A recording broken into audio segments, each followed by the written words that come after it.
falar, dando continuação do que nós falamos na primeira aula, justamente da origem dos elementos. Nós formamos lá o hidrogênio, o hélio, formamos as estrelas, vimos como os elementos são formados no interior das estrelas, quais elementos são formados, quem é formado posterior à estrela, e chegamos no sistema solar. O sistema solar teve como origem uma nebulosa. Qual nebulosa que nós falamos que deu origem ao sistema solar? É a nebulosa solar. A nebulosa solar, ela teve como origem do quê? Da onde veio essa nebulosa solar? Da onde veio a nebulosa solar? Supernova. Muito bem. Então, nós tivemos aqui no sistema solar uma nebulosa, resultado de sucessões de supernovas, pelo menos 2 supernovas. Então, nós temos uma representação aqui artística dessa nebulosa solar, que a partir do momento que ela explode, ela deixa no espaço, aqui onde está o sistema solar, poeiras de elementos. Então, poeiras de elementos mais complexos, de elementos mais simples, que progressivamente vão se juntando pelo aquele processo que nós já comentamos, pelo processo de acreção. O processo de acreção, ele se dá inicialmente por forças eletrostáticas, que vão se juntando. Então, imaginem, é uma aula para a gente ficar imaginando. Imaginem, então, esse monte de poeira no espaço, que inicialmente começa a agrupar por forças eletrostáticas, aumenta essa força eletrostática, aumenta essa massa e começa a apresentar a gravidade suficiente para juntar material. A maior parte do material, a grande maior parte do material, foi parar no Sol. Quem lembra quantos por cento dessa massa foi para o Sol? Vamos lá. 99,8%. Muito bem. 99,8%. Observe que é um valor muito, muito, muito grande, que foi justamente para o Sol. Mas ao redor do Sol, justamente porque você está em movimento, isso encontra-se em movimento, ao redor do Sol vai juntando um monte de poeiras também, que são os protoplanetas que depois começam a se evoluir. Então, biologia, eu tenho aqui o processo de acreção ao redor do Sol. Isso é uma representação artística do início da Terra, no início do sistema solar.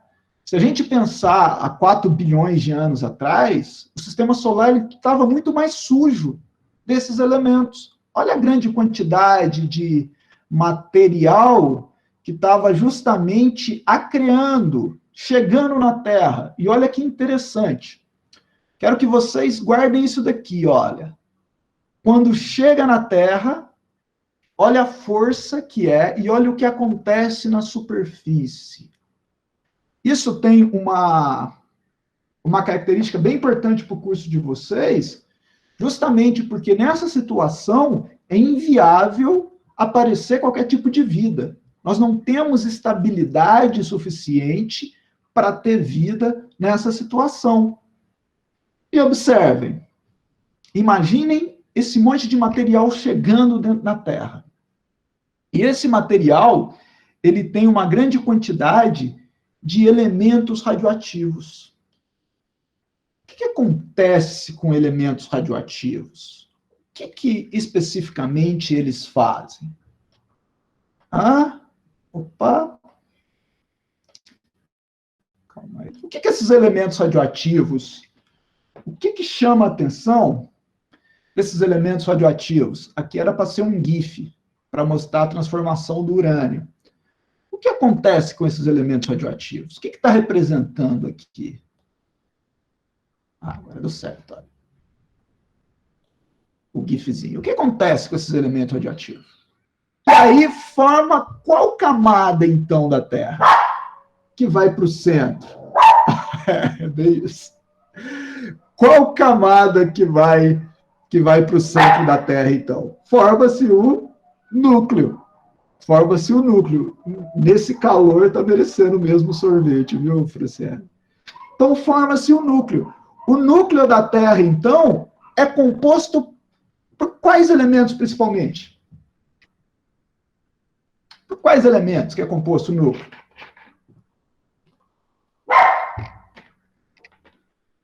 Ferro, muito bem, Matheus. Só ferro? Níquel, não é lítio não, níquel, Ni. Ferro e níquel. Muito bem, muito bem. Então, por que isso aconteceu? Por que isso aconteceu?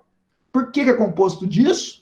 Justamente porque a Terra ficou num estado mais líquido. Aí os elementos mais pesados, sobretudo ferro e níquel, foram para o centro, formando o núcleo.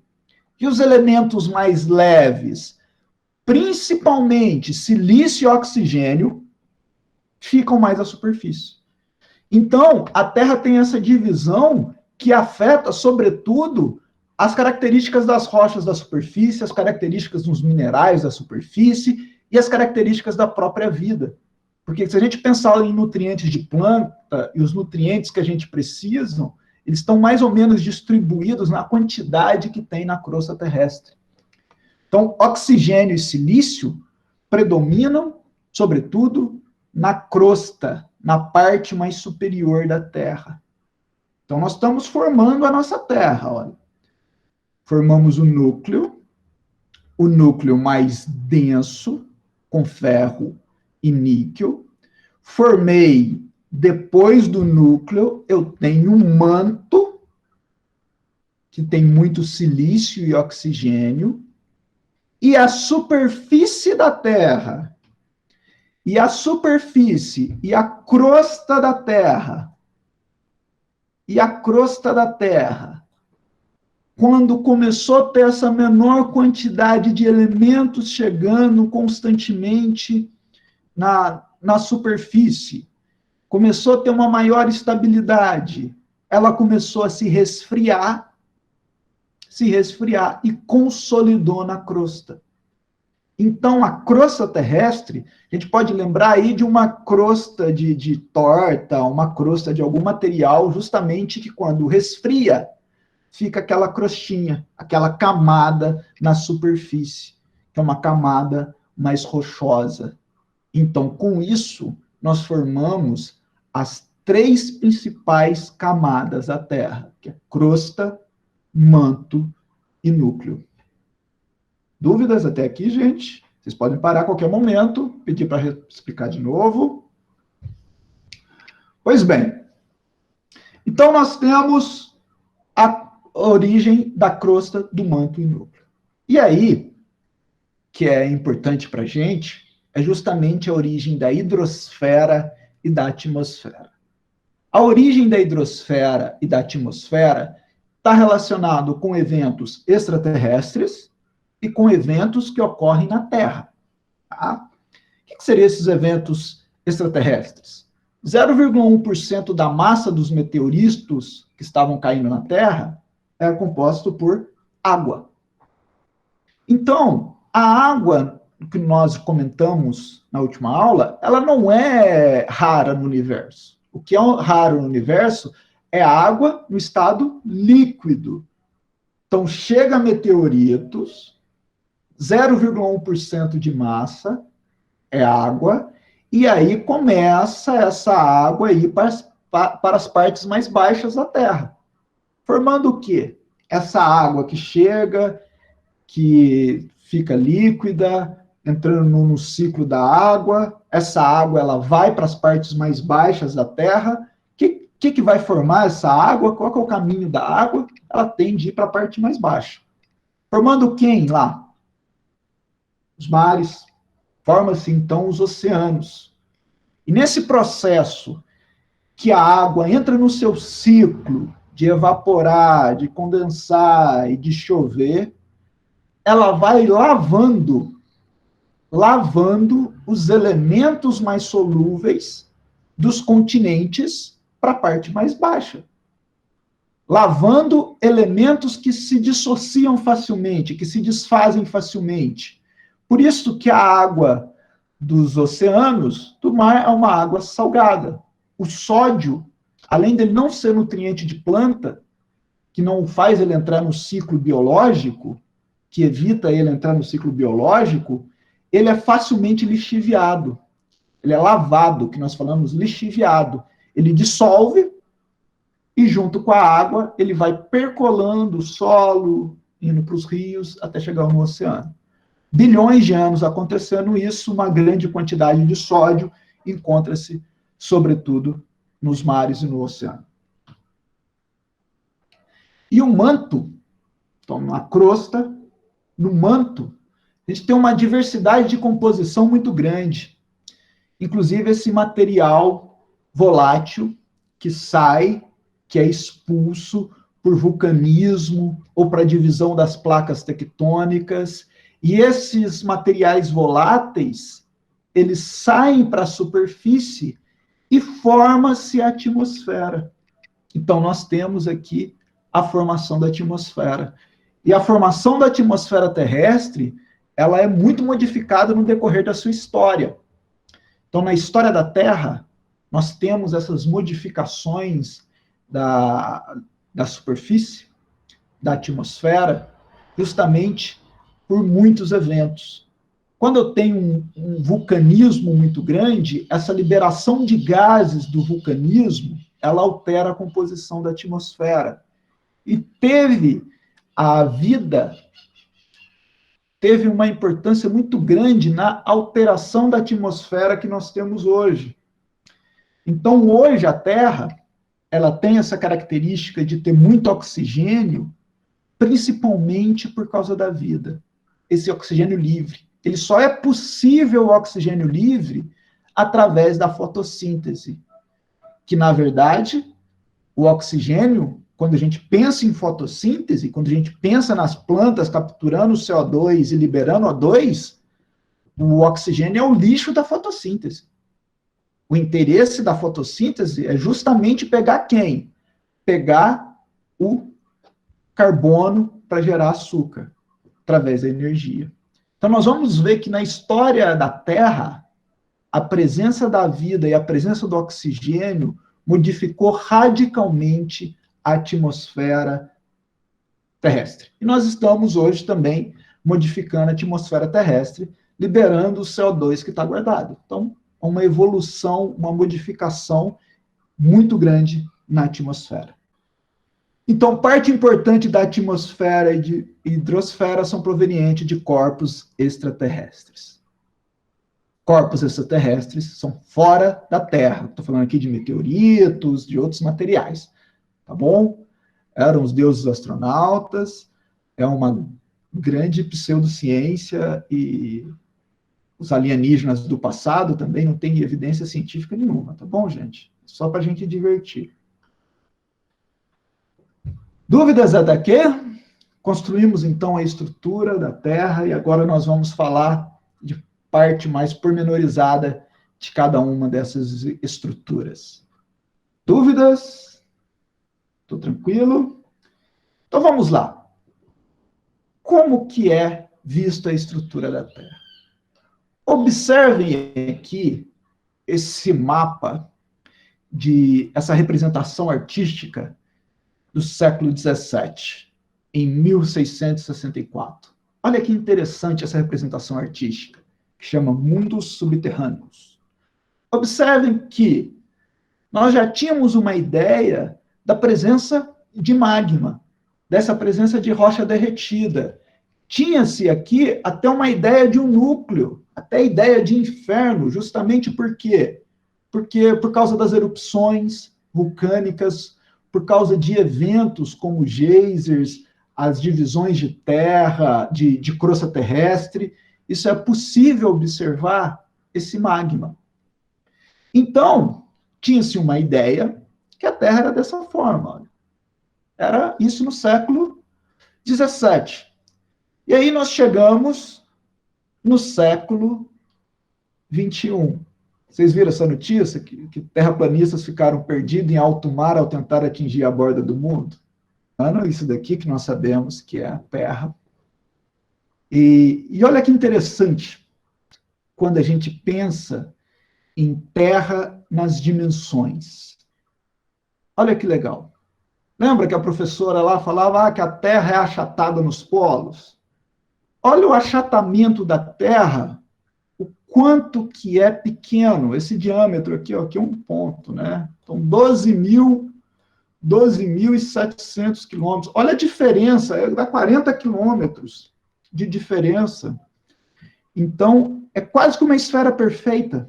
É muito difícil a gente visualizar as diferenças da Terra. Então, de raio, o que nós estamos falando de raio aqui? Quantos quilômetros nós estamos falando de raio? Olha, 6.300 alguma coisa. 6.300 de raio. Então, de diâmetro, nós temos 12.700, de diâmetro, de raio, nós temos 6.350 de raio. Então, vamos ter em mente esse valor de 6.300, justamente para a gente ter ideia da dimensão que é isso. Olha aqui sobre a camada pré-sal, que a gente já ouviu falar tanto dessa camada pré-sal, que é muito profunda, que está na subsuperfície da Terra. Olha aqui, do nível do mar, está a 5 quilômetros. Está 6 quilômetros do nível do mar. Se a gente levar em consideração da crosta, está 3, 4 quilômetros. E olha a dificuldade técnica que é da gente justamente explorar essa camada que está a 6 quilômetros.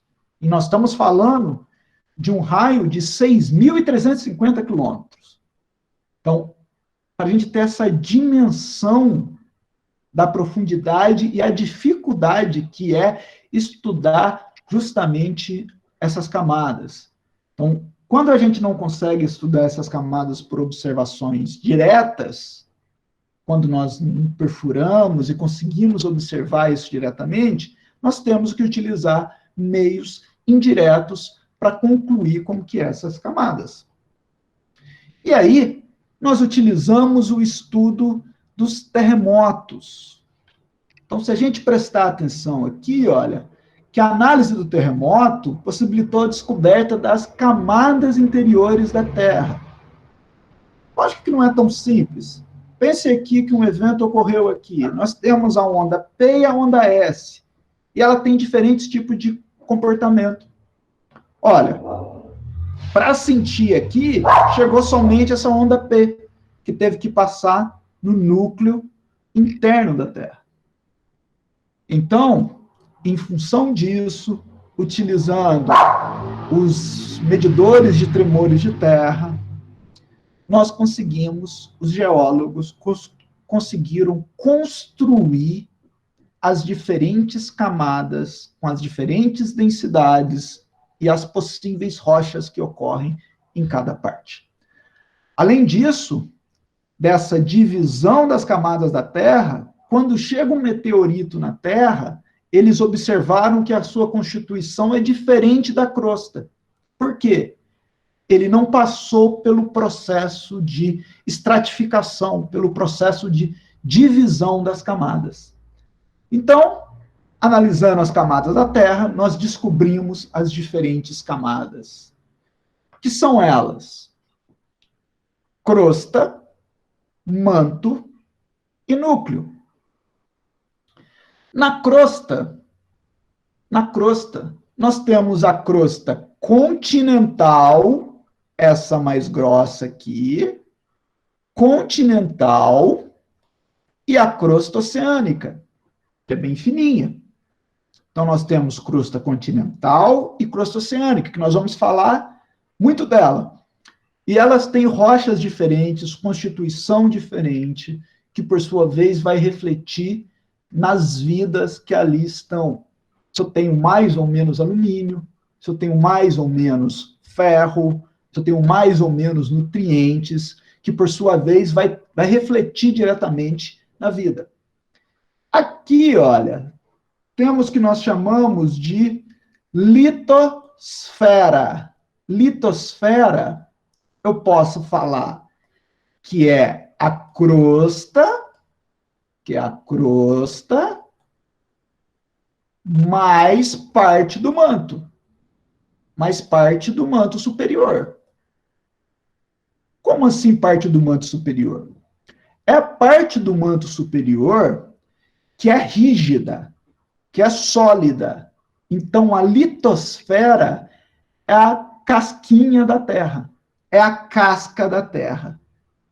Então, litosfera é crosta mais manto. Crosta mais manto, a parte sólida.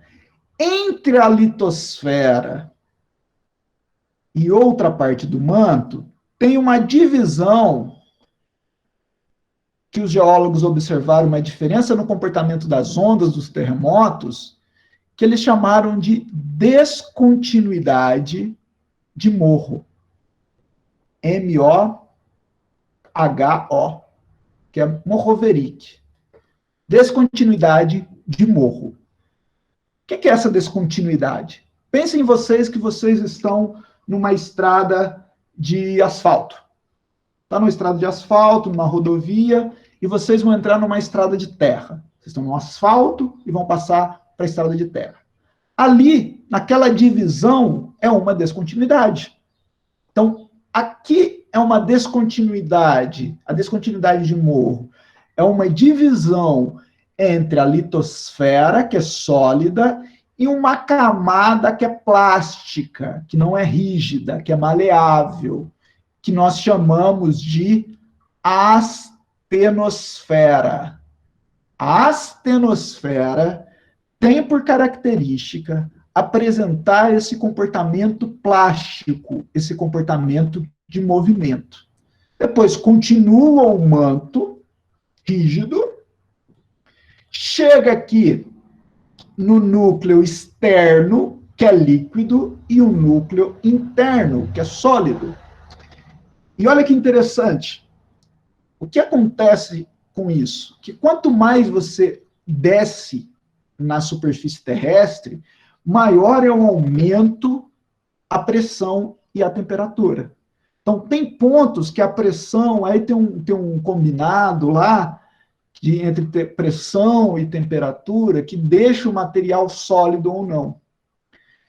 O núcleo interno, a pressão é tão grande, a força é tão grande, que ele é sólido. E como ele foi formado já quando a Terra, lá no início da Terra, e a Terra era menor, ele roda mais rápido, ele tem um movimento de rotação, o movimento de rotação do núcleo interno, ele é maior, ele é mais rápido do que a Terra em si. Por isso que nós temos o campo magnético da Terra. Dadas essas funções de um núcleo rodar mais rápido do que o núcleo interno, do que toda a Terra, por que isso é possível? Porque ele é rígido e o núcleo externo é líquido.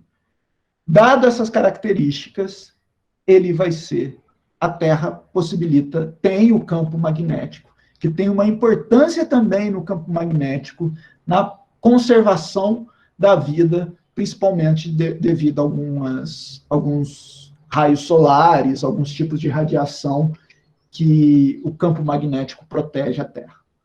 Então, essas são as camadas.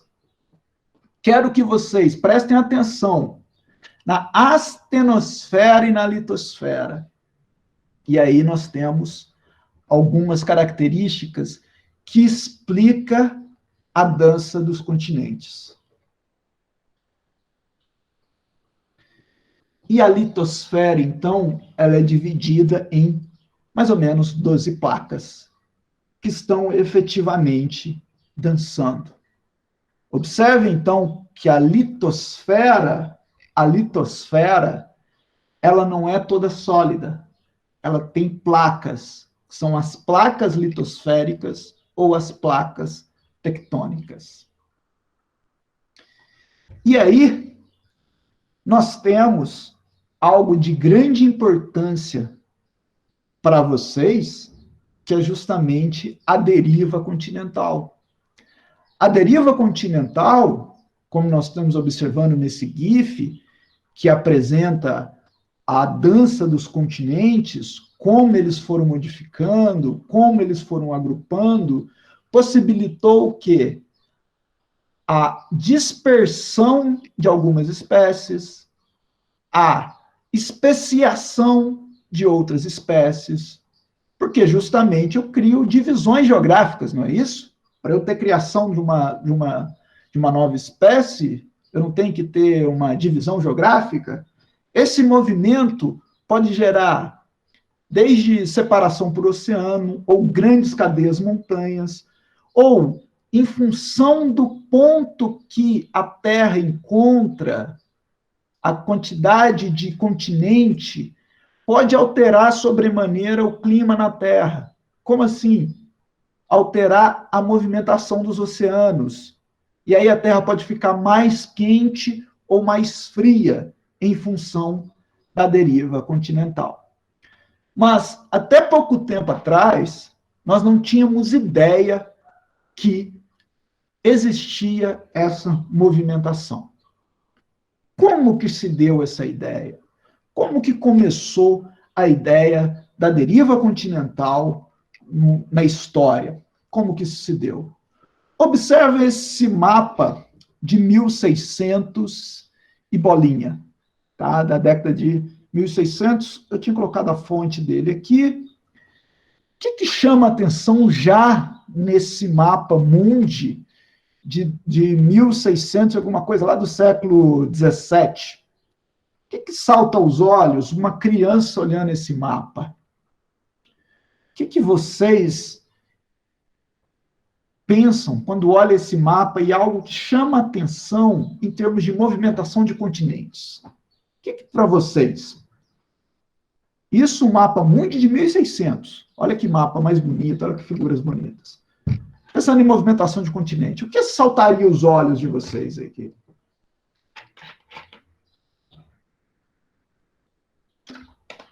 Biologia, vocês já estão acordados? Estão aí? Ajeitem nas cadeiras, fecha o Instagram, o Facebook.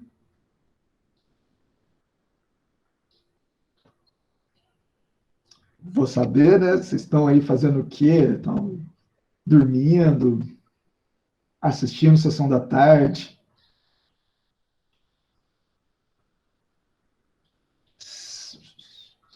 Fazendo um bolo, fazendo bolo, pode ser, fazendo unha, enfim. Dependendo da atividade, dá para prestar atenção. Eu lavo louça ouvindo podcast, assistindo aula. Louça dá para fazer isso. Vamos lá. O que chama atenção em termos de movimentação da crosta terrestre? O que salta aos olhos para vocês? Ah, não digo a proximidade. Que já estiveram juntas, que esses continentes já foram juntos. O que chama a atenção? O primeiro a ter uma ideia desse movimento dos continentes foi... Não, do movimento do continente foi um filósofo, que ele olhou esse mapa, Francis Bacon, ele olhou esse mapa e falou, não especificamente esse mapa, mas olhando o mapa mundi, ele falou assim, isso daqui já estava junto. A forma como eles se encaixam. Sobretudo na África e nas Américas. Na América do Sul. Observe que é um encaixe perfeito. Então, mas isso, pensava-se que a Terra era estática, que foi criada, que a Terra, o universo, era tudo estático, que foi criado como está, e que era assim, pronto, acabou, que foi uma grande coincidência, um capricho divino, que fez essa coincidência de encaixe dos continentes. Mas aí, um grande pesquisador, um climatologista, e nem era geólogo, um climatologista, o Alfred Wegener, ele começou a juntar evidências que esses continentes, sim, já tiveram juntos. Então, Wegener, muito sagaz nas suas conclusões, era um climatologista que andava todo mundo, e aí ele ele juntou algumas evidências. Olha que interessante, alguns fósseis, a distribuição de alguns fósseis explicava o encaixe dos diversos continentes. Então, olha ali, como que chama a atenção, Albino, explicando a sua explicação aqui, a sua pergunta. Olha como eram os continentes. Ele juntou evidências fósseis de animais que estavam numa mesma época, numa mesma camada, em diferentes continentes. Falou, caramba, olha esse daqui, esse fóssil aqui do Sinogtaus. Aqui tem todo um oceano de divisão da América do Sul e da África. Como que apareceu esses elementos, esses indivíduos aí? O fóssil, por que apareceu tão distante? Ele não foi nadando um oceano. E sem contar outros, olha, dispersão de fósseis de plantas, enfim. Além disso, evidências de glaciação. A glaciação, quando eu tenho grandes eventos glaciares, eu tenho montanhas e montanhas de gelo. Quando movimenta esse gelo, só vocês lembrar lá da Era do Gelo, quando tem aquele monte de gelo, quilômetros de gelo, e a movimentação desse gelo deixa ranhuras na superfície.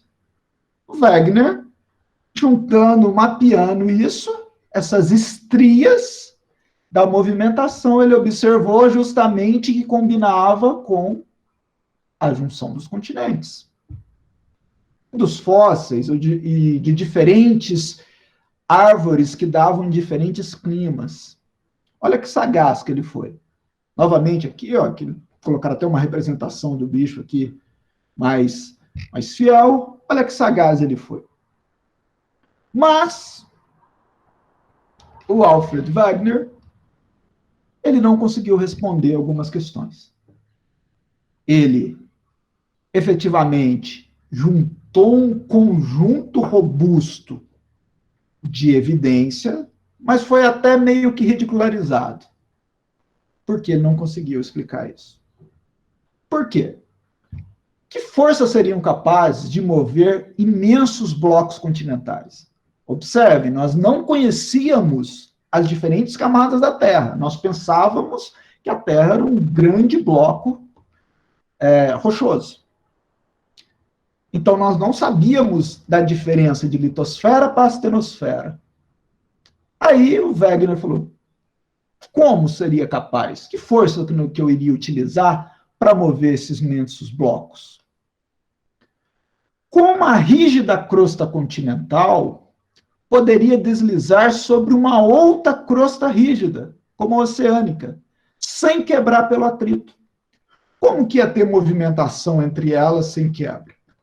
E aí Wegener não conseguia responder, e essas respostas vêm depois. Wegener morreu, acho que em 1931, numa expedição estudando o clima, eles se perderam numa dessas geleiras, morreu todo mundo, e ele não conseguiu ver a sua retomada da sua ideia. A retomada da deriva continental, eu deixei isso daqui como indicativo. A retomada da deriva continental vem quando?